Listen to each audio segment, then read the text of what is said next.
সব জায়গাতে টাইম মেনটেনের একটা ব্যাপার আছে।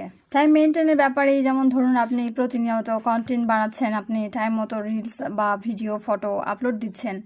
আসলে এই কাজটা অনেকের কাছে মনে হতে পারে খুব সহজ একটা কাজ। আপনি করে দেখুন, তাহলেই বুঝবেন সহজ নাকি কঠিন। সেই পথে হাঁটলেই বোঝা যায়। আর এমনি বললে অনেক কিছুই তো বলা যায়, তাই না বলুন? খুবই প্যারা একটা বিষয়, খুবই কঠিন একটা বিষয়।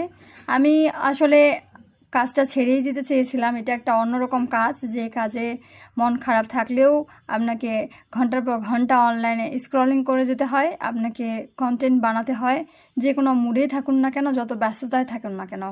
তো দেখলাম হুট করে যেটা প্রতীক্ষিত সময় সবারই গোনার কথা চলে এসেছিল, কন্টেন্ট মনিটাইজেশন। তাই ধরে রেখেছি এইটুকুই।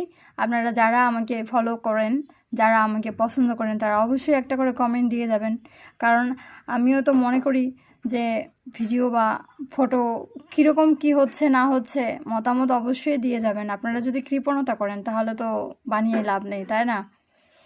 আর হ্যাঁ, ইচ্ছাকৃতভাবে আপনি যাকে একবার ফলো দিবেন তাকে আবার আনফলো করে দেওয়ার কোনো কারণ নেই। আপনি ফলো দিবেন কি না সেই জিনিসটা আগে আগে আগে ভাগে থিঙ্ক করবেন।